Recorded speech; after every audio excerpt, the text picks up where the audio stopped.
Simplex. Yes, silence, the boy. Dragons we kaire. Scars. You're Simplex. Parwantin. You're crispy. Don't slave you una.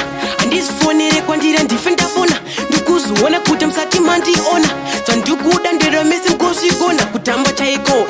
Ndava pachi bububu damira pangu ndega. Tumalafu plus happiness nisozeka.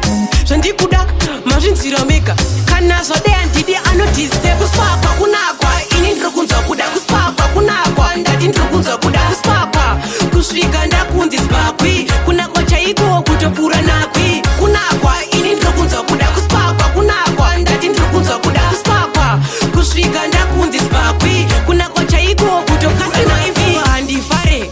Oh sorry handina kupusa handizi chidhori. Nhasi zviri mandiri zvakatoti pori ngori zvavapachena fanika mabori. Hama nevabereki chimbondinzisisai. Mudzime haupeka viri sakabatisai. Ikaba kuspa kwaimimi mishandisai.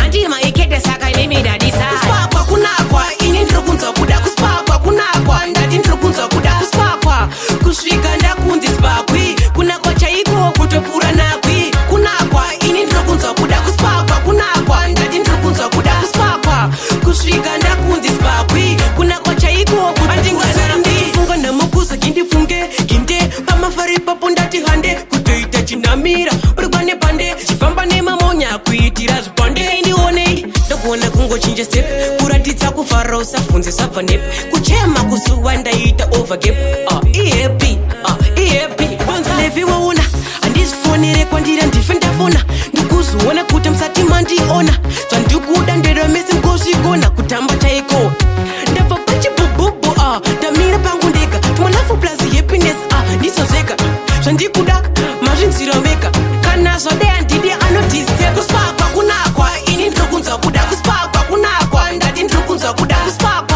kusvika